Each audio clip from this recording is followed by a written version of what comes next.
Before this story continues, let me make one thing clear. This story is fiction created for entertainment and education about toxic family conflict and its emotional impact set around military life in the United States. All characters, ranks, units, events, and details are entirely fictional and do not represent or imply any real person, unit, or organization within the U.S. Army, Navy, Air Force, Marine Corps, or Coast Guard. The creative process may be assisted by AI. Nothing here describes real events, reveals military information, or encourages violence, hatred, or harm of any kind. This story is told with respect for the core values often associated with U.S. service: honor, discipline, responsibility, and human dignity. The content is designed to be advertiser-friendly and aligned with YouTube community guidelines, with no intent to distort or misrepresent the military or its people. If you are a woman who has stood behind a military family, who stayed quiet, endured, and carried more than anyone noticed, stay until the end. And if this story touches you, share what you felt in the comments, or follow the channel for more stories for strong hearts that rarely get heard. My name is Marlo. I am 30, and I keep my life quiet on purpose. Fort Cavazos in Killeen, Texas, is not dramatic.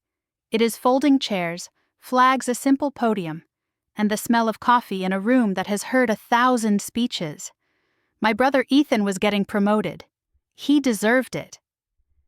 Ethan worked hard, treated people right, and never needed to be the loudest guy in the room to be respected. Frank Delaney. My stepdad stood near the front like he owned the moment. Frank is a soldier too, or he used to be, and he never lets anyone forget it. Rank and optics are his favorite languages. Ethan is his pride. I am his afterthought, the one he explains away with a shrug and a joke. I learned a long time ago that silence keeps your life simple.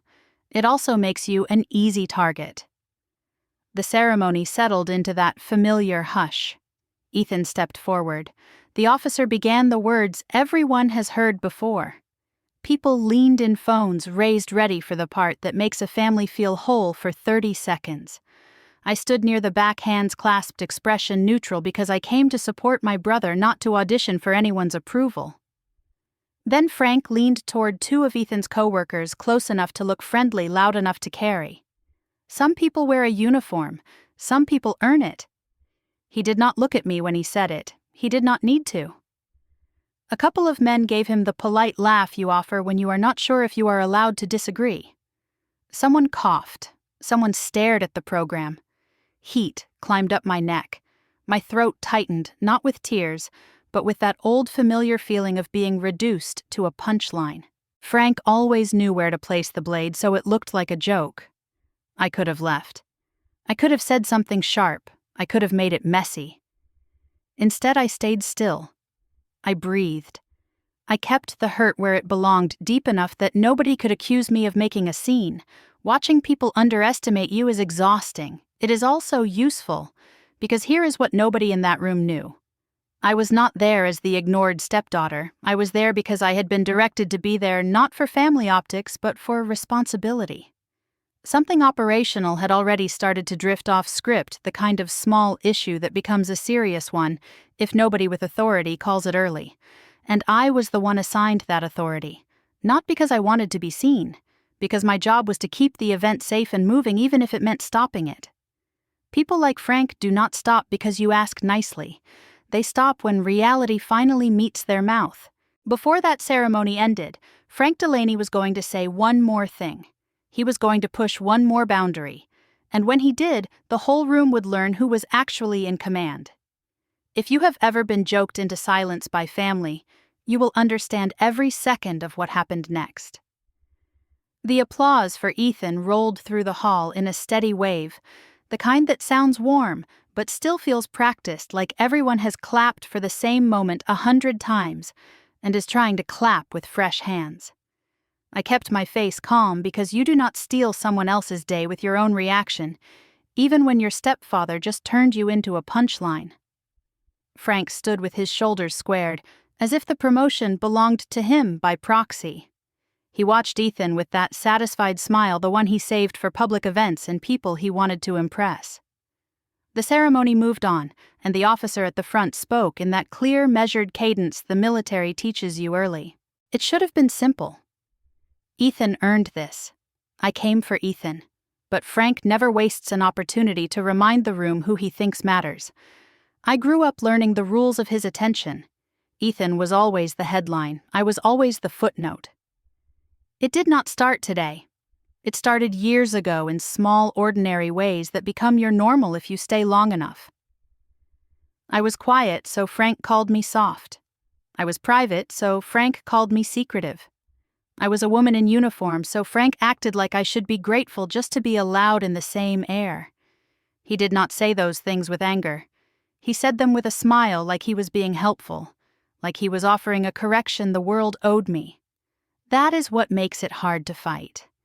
People will laugh at you for being offended by what they claim is kindness. I learned early that if you push back, Frank becomes the victim and you become the problem. So I learned to watch, to keep my expression neutral, to file the moment away, and carry it without letting it leak onto my face. As the ceremony continued, Frank began what he always does when there are people around.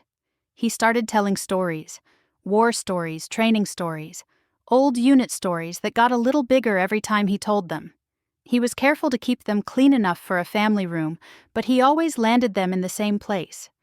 Kids these days do not know how good they have it. Kids these days want comfort, not discipline. Kids these days get offended by the truth. He said it like he was warning the room about a coming storm, and he said it while looking in my direction without fully turning his head the way a man points at something he does not want to touch. A couple of older guests nodded along. A few younger soldiers looked polite but uncomfortable. Ethan kept his attention forward, trying to stay focused on his moment. I could not blame him for that. Still, I felt the familiar sting of being turned into an example without being named. Frank did not need to name me. He liked the power of letting everyone guess. When the formal part paused for a photo opportunity, people shifted in their seats and stood in clusters. Someone in a pressed shirt, probably one of Ethan's co-workers or a friend of Frank S. from his old circles, stepped closer and asked a simple question. "So what do you do, Marlo?" It was asked with curiosity, not malice. Just a normal question, the kind that can open a door. Frank answered before I could. He gave a short laugh and lifted his chin. "She's around." That was it. 2 words delivered like a summary.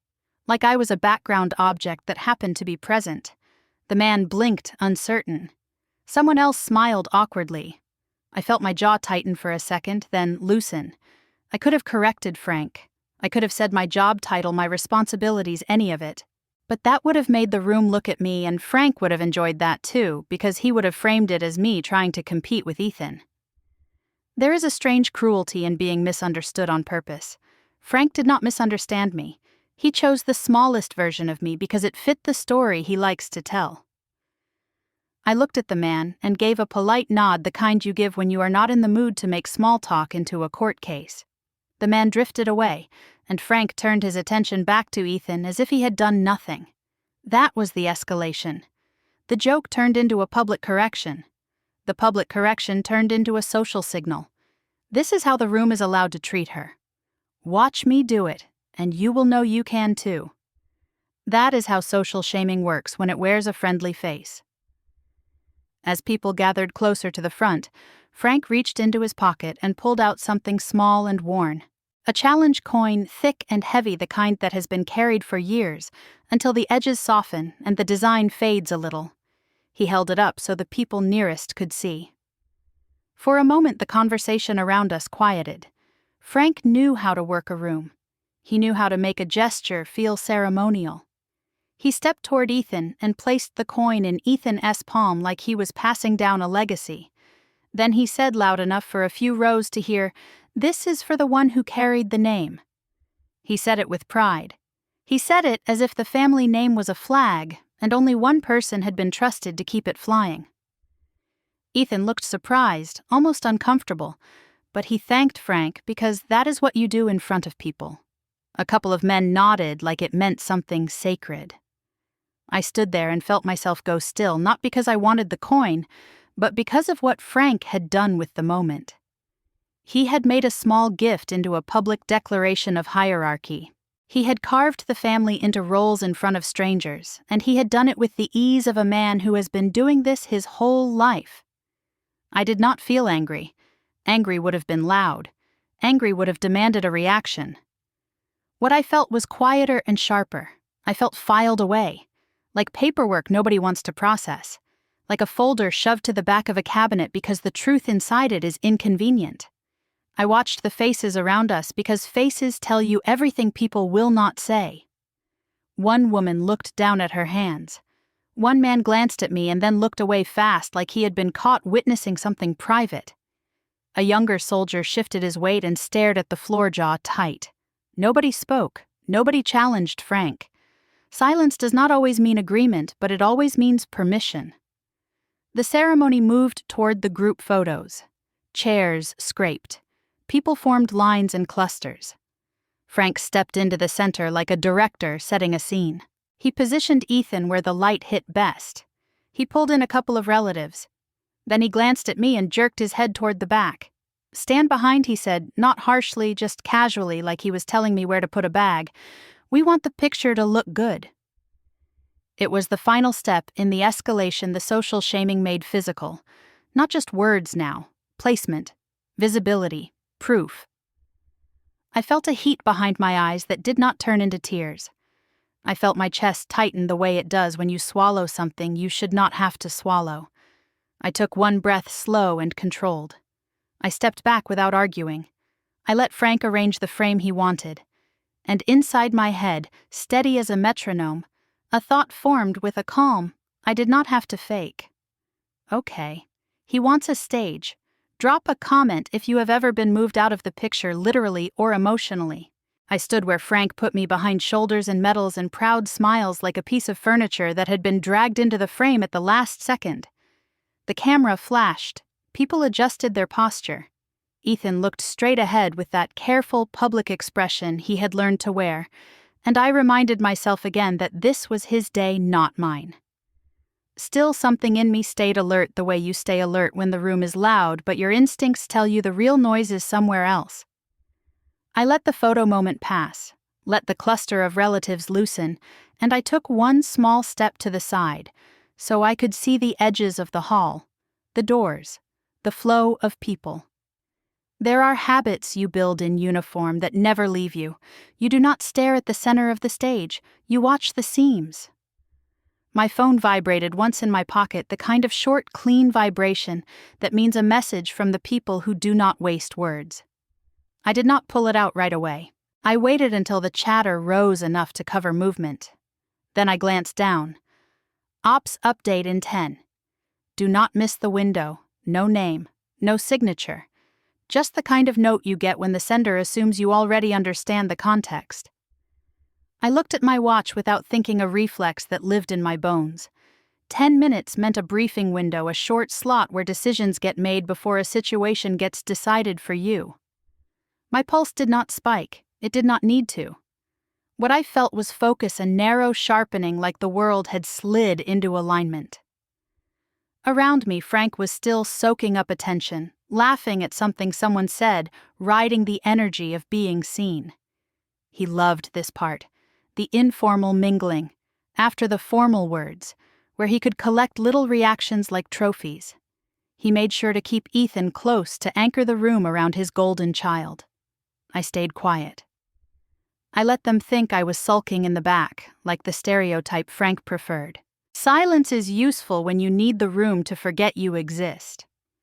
I drifted toward the side aisle as the crowd shifted toward the refreshments. Fort Cavazos events have their own rhythm. There is always a table with coffee that tastes like it has been boiled, twice a tray of cookies that disappear faster than you think, and a line of people who want to shake the promoted soldier's hand. I walked with a light, unhurried pace, but my mind was already mapping. Where are the exits? Which door is propped open? Who looks out of place? That is not paranoia. That is practice. I had learned the hard way that small problems only stay small if someone with responsibility treats them like they matter. That is the part most civilians do not see. They think authority is a badge or a loud voice. Most days it is timing. A correction made early. A decision made quietly before anything breaks. As I neared the edge of the hall, I saw First Sergeant Morales cut through the room with that steady walk that says he belongs anywhere he chooses to be. Morales was not there for family photos or sentimental speeches. He was there because he runs order the way a mechanic runs a shop with calm, blunt precision. He did not stop at the refreshment table. He did not greet Frank. He let his eyes sweep, and then he passed close enough to me that only I would notice. He gave me a single nod, small and clean. We are tracking. That is what it meant. No words, no performance. Just a signal exchanged between people who understand how quickly a routine day can turn into a mess if you get distracted by your own feelings. Nobody around us noticed. Frank was still talking. Ethan was still being congratulated. A few guests laughed at something that had nothing to do with anything. Morales kept moving as if he had simply walked by. My phone vibrated again, and I did not need to read it yet to feel the pressure of time. 10 minutes. Briefing time. I found a spot near a pillar where the angle let me see the main doors and the side corridor. My mind slid briefly into a memory I do not like to visit, but cannot pretend did not shape me. It was not a dramatic memory, not the kind people imagine when they hear the word military. It was an operational incident, the kind that happens in bright fluorescent light, with radios chirping and people looking to someone else to decide what to do. A crowd had formed in a wrong place at a wrong time. A schedule had been miscommunicated. Someone with authority was unavailable. The room filled with that particular kind of panic that is not screaming but is worse, because it is dozens of people hesitating at once. Everyone waiting for someone else to move first. I remember standing there feeling the same tightness in my chest I felt now, except back then it was raw and new. I remember hearing the chaos in the background and choosing deliberately to slow my voice. Discipline, timing, responsibility. I remember giving simple directions, assigning one person to one task, another person to another task, and watching the panic melt into movement. Nobody applauded. Nobody made a speech. But the incident stayed contained because someone treated it like it mattered. That is what I have done ever since. Not for praise. Because there are people standing in rooms who assume they are safe, and my job is to keep that assumption true. The reason my family did not know any of this was not complicated. Frank makes everything a stage. If I told him what I actually do, he would turn it into a story about himself. He would brag at dinners. He would quiz me in front of guests. He would compare me to Ethan in ways that make Ethan uncomfortable and me exhausted. And I did not want rank talk at my table. I did not want my work to become another tool Frank could use to control the narrative of who I was allowed to be. So I kept it quiet. I let them underestimate me. Most days that choice costs nothing. Some days it costs you a little dignity. Today it was about to cost Frank something else. I checked my watch again. The message said 10 minutes and I could feel the window closing like a door that clicks just before it locks. I scanned the entrance. A small cluster of people had appeared near the front desk area beyond the hall, not part of our ceremony flow. 3 men in suits, 1 woman in a blazer, each wearing that look of purpose that does not belong at a family celebration. They were not dressed wrong. They were dressed too right. They stood slightly apart from the crowd talking to someone near the admin corridor. I watched their hands. No drinks, no programs, no idle smiles. Their attention kept cutting toward the hall as if they were verifying something. A list, a schedule, a person. My jaw tightened and I felt the alertness in me deepen, not into fear but into a clear professional readiness. I took my phone out, angled it so the screen was hidden by my palm, and typed a short message with my thumb. Lock that door. Now. I sent it to the number that did not need an explanation. I did not add please. I did not add punctuation drama. Just the command. I watched the admin corridor door with the small sign that most guests ignore.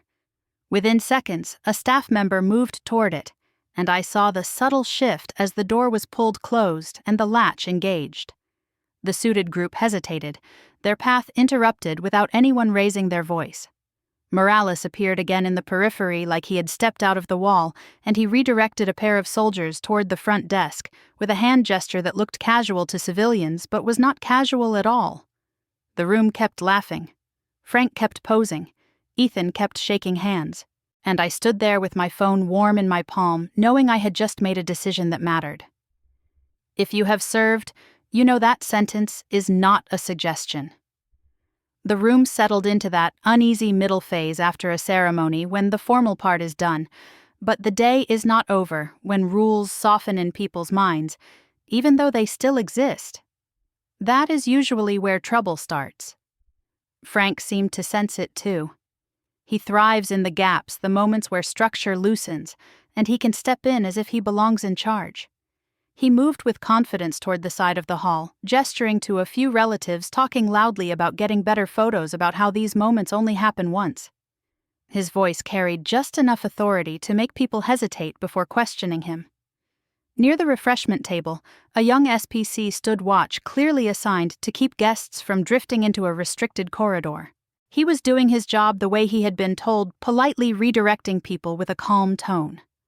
Frank walked straight toward him, chest-out expression already tightening.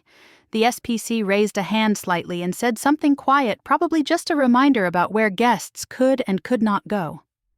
Frank stopped short, stared at him for a beat, then raised his voice so the people nearby could hear. "Do you even know who I am?" It was not a question. It was a threat wrapped in a sentence. The SPC froze for half a second, the way young soldiers do when they realize they are dealing with someone who expects deference without having the authority to demand it. The look on the kid's face made my stomach twist. I have seen that look too many times. Frank leaned in closer, still loud enough to pull attention, still smiling, like this was all part of the fun. "I have been serving longer than you have been alive." He said it like that settled everything. A couple of guests shifted uncomfortably. One older man frowned. Morales was not in immediate sight, and Frank knew it. He knows when he can push and when he cannot. The SPC swallowed and stepped back, uncertain whether to stand his ground or escalate. Frank took that step as permission and waved his hand dismissively, already turning past him, as if the space belonged to him. That was the first real line crossed. Not a joke, not a comment, an abuse of perceived authority in a uniformed space. My fingers curled into my palm without me deciding to do it. I forced them to relax. I kept my face neutral. This was not my moment to speak. Not yet. Frank did not stop there. Once he felt that little rush of dominance, he leaned into it. He began telling people to move, to make space, to step aside so the family could get a clean shot. He pointed toward the restricted corridor and said it would be perfect for photos, better lighting, fewer people in the background. Someone tried to explain gently that the area was not open. Frank laughed it off loud and dismissive. "We will just be a minute. It is family." He said family like it was a credential. He reached toward the barrier rope with his hand, testing it like a man checking if a fence is real or just decorative. I watched every movement, my awareness narrowing again, my pulse steady but heavy. The suited group near the front desk shifted their stance, attention sharpening. Morales reappeared at the edge of the room, his eyes already on Frank. Ethan noticed something was off then. He looked over, concern flickering across his face, but Frank was already in motion, already directing people, already turning the moment into his own performance. He caught sight of me standing a few steps back and moved toward me with a smile that did not reach his eyes. He leaned in close enough that only I would hear his voice, dropping just enough to feel intimate. "You are still the extra chair at this table." The words landed harder than any joke he had thrown earlier.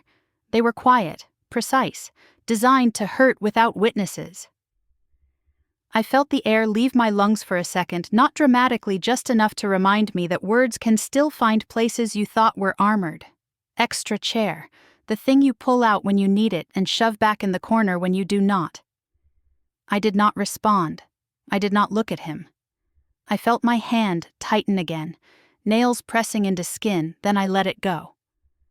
One breath in, one breath out.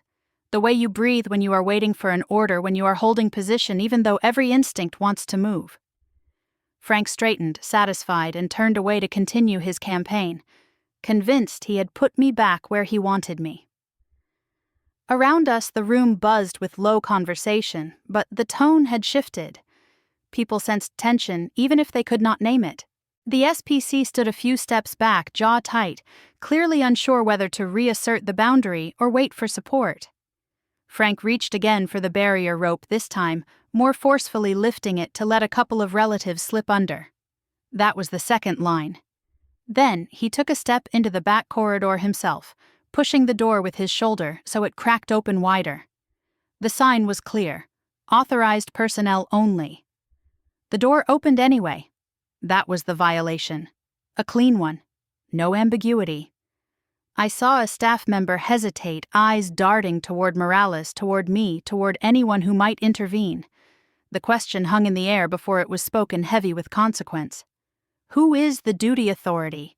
It was asked by someone doing their job, not accusing, just needing to know who had the call. Frank turned halfway, ready to answer, already inhaling for another display of dominance. I took one step forward before he could speak. Not fast, not slow. Just enough to place myself in the space between escalation and control. I did not raise my voice. I did not announce anything. I simply stood there, feeling the weight of the moment settle into my shoulders, knowing that the next decision would change the shape of the room. Stay with me this next minute is where everything flipped. The question hung there, simple and heavy. Who is the duty authority? In a room like that, those 4 words are not small talk. They are a switch. They mean someone has to take responsibility in public, not for pride, but for control. Frank opened his mouth, already ready to fill the space with his own importance, and for a split second I could almost hear what he was about to say. Something about years served, something about who he knows, something designed to make a young soldier shrink and a civilian nod along. I stepped forward one more pace, and the movement alone changed the air. Not because I looked powerful, because I looked certain. The back corridor door was still cracked open, and beyond it I could see a narrow stretch of admin hallway that should have been empty. It was not empty. 2 people in civilian attire stood there holding clipboards and scanning a list, clearly confused about where they were supposed to go. One of them wore a lanyard with a credential that did not match the event. It was the kind of mismatch you catch when you have been taught to catch it. At the same time, the young SPC who had been posted near the barrier shifted his stance and said quietly but clearly, "Sir, you cannot be back there." Frank waved him off and took another step, as if the rule was a personal insult. That is when the operational incident revealed itself in a way even civilians could feel. From the front of the hall came a brief burst of radio chatter, a short, clipped exchange that sounded calm but urgent. Someone had tried to route a small group of visitors through the wrong checkpoint. Their names were not on the ceremony list. Their credential type did not align with the access route they were using. It was not a dramatic threat. It was worse than that. It was confusion inside a controlled space, and confusion is how control gets lost. A staff member near the admin door hesitated, unsure whether to shut it, unsure whether to challenge the people in the hallway, unsure who had the authority to make the call. Frank was still in motion, still pushing like a man who believes rules bend when he leans on them. I could feel the room pulling toward the disturbance, the way people do when they sense something off and want to pretend it is not their problem. Ethan looked over then, concern flashing across his face, but he was pinned by guests congratulating him, hands on his shoulder cameras still out. His promotion moment was becoming a backdrop for Frank's ego, and Frank did not care. My phone buzzed once more. Not a message this time, just the subtle vibration of an incoming call that ended before it connected, a signal we used to confirm that someone was watching the same thing I was watching. I did not answer. I did not need to. I lifted my chin slightly and met Morales' eyes across the space. He was already moving shoulders, squared his expression flat in that way that means he has switched from ceremony mode to enforcement mode. Next to him, Captain Lin appeared at the edge of the corridor, moving fast but not running, headset tucked near one ear, the look of someone who has been relaying information for the last 10 minutes, while everyone else clapped and smiled. Lin took in the scene in one sweep. Frank, the open door, the mismatched credential, the frozen staff member, the SPC trying to hold a line without being backed up. Lin did not speak to Frank. She spoke to the room just loud enough to cut through the chatter without sounding like a performance. "Marlowe has the call." As the words landed like a stamp. They were not a compliment. They were not a reveal for drama. They were a protocol statement. Morales reinforced it with his presence, stepping closer to the barrier, his posture making it clear that the room had just shifted into a different set of rules. A few guests went quiet, phones lowered slightly. Frank turned fast, his face tightening, his pride flaring.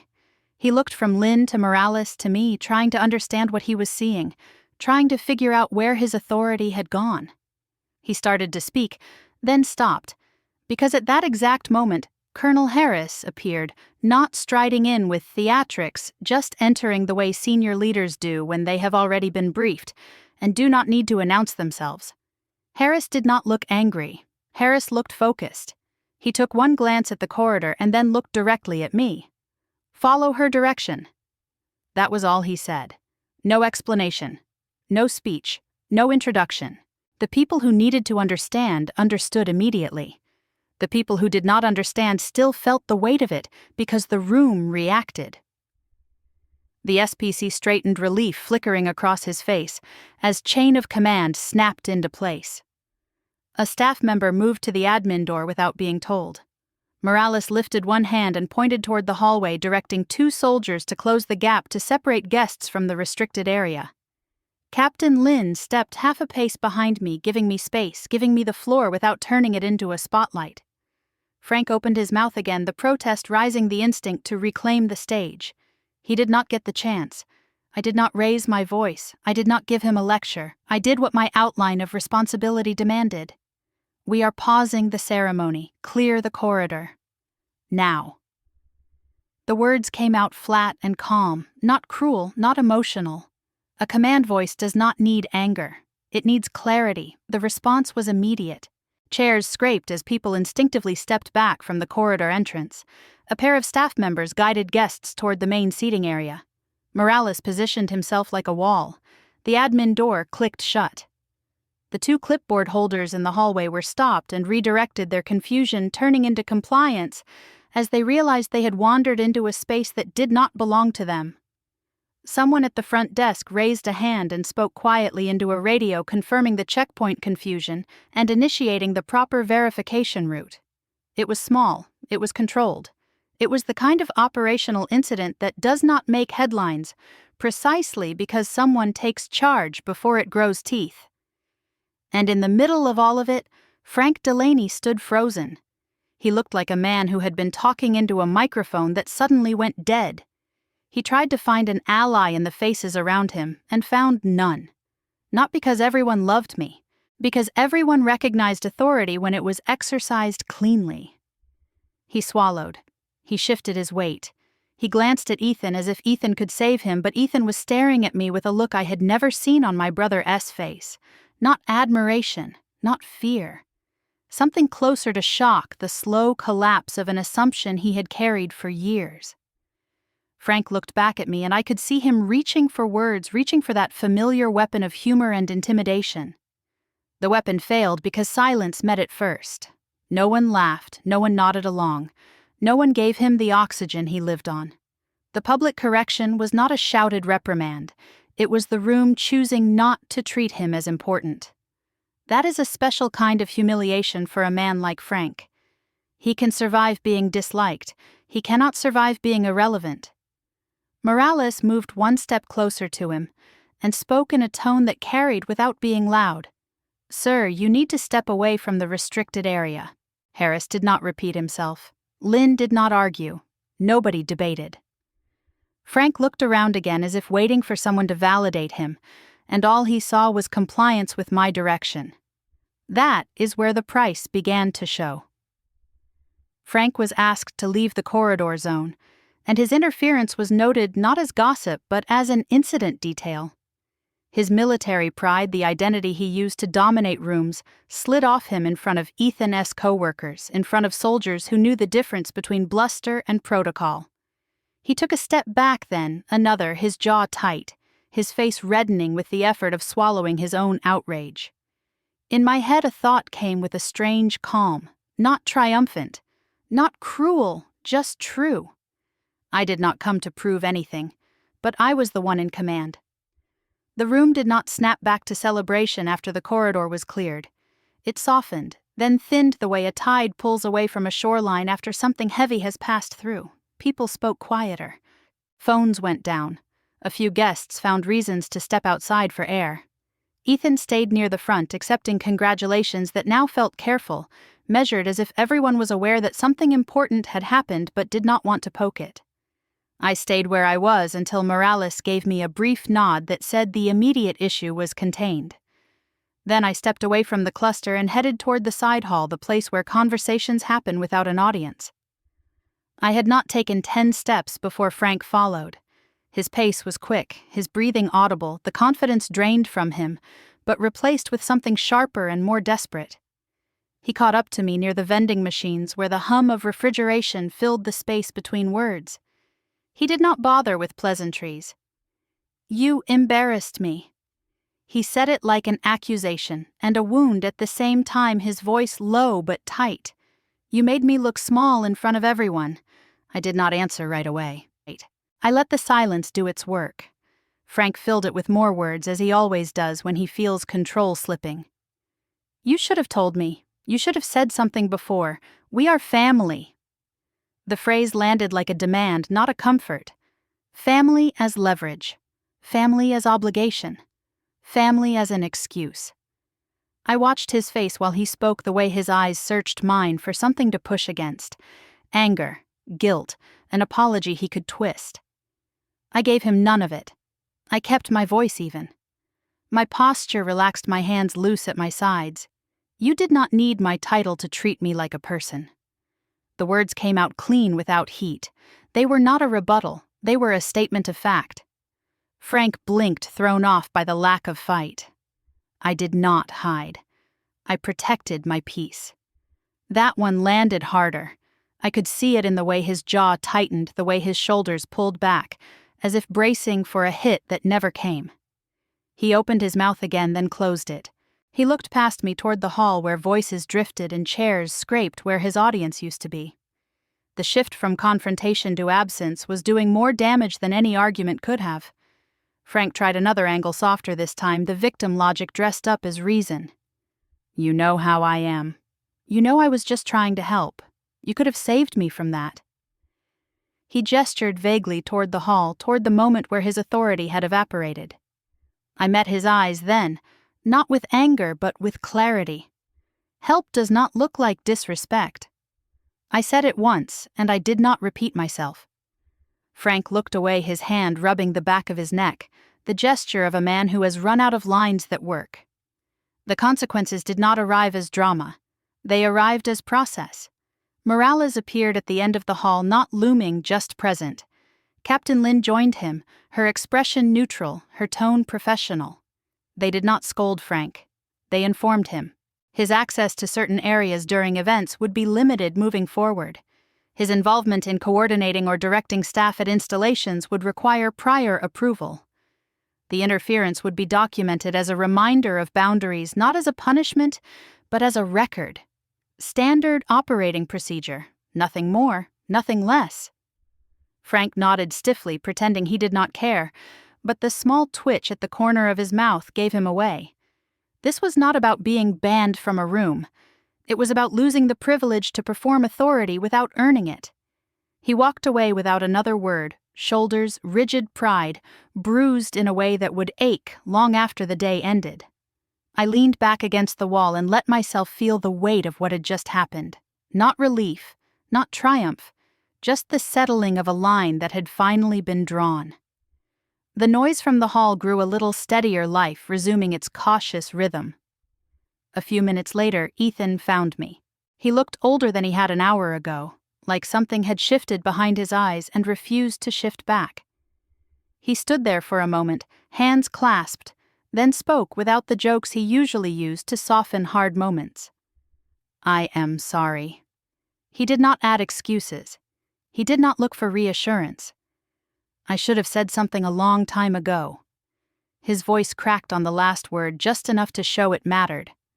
I studied my brother's face and saw something real there, something unprotected. I did not rush to comfort him. I did not punish him either. Thank you for saying it. I told him the truth without decoration. He nodded, swallowing, then looked back toward the hall where Frank was nowhere to be seen. "I have been quiet because it was easier." He said it like a confession. I did not correct him. We stood there together, the space between us filled with things that would take time to untangle. If you have ever been asked to be the bigger person after years of disrespect, comment, I get it. The next Monday looked exactly like most Mondays. That was the part people outside the uniform rarely understand. The biggest moments in your personal life can happen on a Saturday under flags and applause, and then by Monday morning you are back in a windowless office with a stack of forms that do not care about your feelings. I walked into my building at Fort Cavazos with my hair pinned back, my posture straight, my mind already moving through the day. There was a briefing on the schedule, a short operational update, and an inbox that had filled over the weekend. The coffee in the break area had been sitting too long and tasted like burnt patience. I drank it anyway. I sat at my desk and opened the first folder. Paperwork, requests, notes, a calendar that did not pause for family drama. In some ways, that was a relief. Work is honest. It asks for competence, not performance. It asks for responsibility, not approval. Still, I would be lying if I said Saturday did not follow me into the week. It followed me in small ways. In the pause I took before walking into a meeting room, checking the seams out of habit. In the way my phone felt heavier when it buzzed, as if every notification might carry a new demand from a family that had learned too late how much weight I held. It did not immediately. Ethan texted me first. Not a long message, not a dramatic apology, just 2 lines. I meant what I said. "Can we talk when you are free?" I stared at the screen for a moment before replying. Not because I wanted to punish him, because trust is not rebuilt with a sentence. It is rebuilt with time, I wrote back. Tomorrow after 1700. In my world, that was the closest thing to opening a door. At the afternoon briefing, I listened more than I spoke. I took notes. I asked one clarifying question that made the room shift slightly the way it does when people realize you are tracking details they missed. I watched Morales across the table and saw the faintest hint of approval in the way he set his pen down. Captain Lin gave me a short update after the meeting, quiet and procedural. The documentation from Saturday would be filed, not as a scandal, not as a story, as a record. An event was paused, a corridor was cleared, an interference was noted. That was it. No revenge narrative, no victory speech. Just a system doing what it is designed to do when someone tries to turn a controlled environment into a personal stage. That is what made it feel clean. Frank did not get punished by my emotions. He got corrected by reality. The rest of the week moved in that familiar rhythm. Briefings, emails, a few hours of work that felt like pushing a heavy cart up a steady incline. By Thursday, the weekend felt farther away, but the family peace did not disappear. It just settled into a quieter place where it could be examined without adrenaline. Ethan called me after work on Tuesday like he said he would. His voice sounded tired. He did not lead with excuses. He asked a question that told me he had finally started seeing the problem. "Why did I let him talk to you like that?" He said it softly, like he was afraid of the answer. I did not rush to comfort him. I gave him the truth in a tone that did not invite argument, because it was easier to stay quiet than to risk being the bad guy in your own family. Ethan went silent for a long beat, then exhaled like he had been holding his breath for years. "I am trying to be better." He said it without pride, without asking for praise. "Good," I said. "Trying is the beginning, doing is the rest."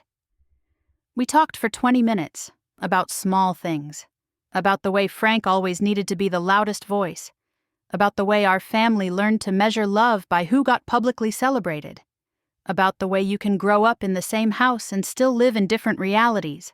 When we hung up, I did not feel healed, I felt clearer. That is a different thing, and for me it matters more. Frank did not call, he did not text, he did not send a message through Ethan. The silence was his consequence. Frank likes control. He likes the last word. But the last word requires an audience, and he had lost that. I heard through Ethan that Frank was angry that he told anyone who would listen that he had been disrespected, that the military had changed, that people were too sensitive. It was almost comforting in a strange way. It meant he had not changed overnight. It meant there would be no fake redemption arc to make everyone feel better. That is life. People do not transform because you finally stand up to them. Sometimes they just get quieter because they realize the old tactics no longer work. 2 weeks later, I walked past the same hall where Ethan had been promoted. The chairs were gone. The flags had been stored. The podium had been rolled away. The floor looked ordinary again, just polished tile with the faint marks of tape where lines had been placed. I stood in the doorway for a moment and let myself look at the empty space. Not with anger, not with satisfaction, with a calm that felt earned. I thought about Frank and how he had needed me to be small so he could feel large. I thought about Ethan and how he had been raised to accept love as a spotlight that never reached the corners. And I thought about myself, 30 years old, still learning that you can do your duty without making your pain. Everyone else's responsibility. Some families only respect you after the world does. That is how you know it was never love, it was convenience. I turned away from the empty hall and walked back into my routine, into the work that asks for my steadiness and rewards it with purpose. If this hit home, subscribe for stories that respect service and the people behind it.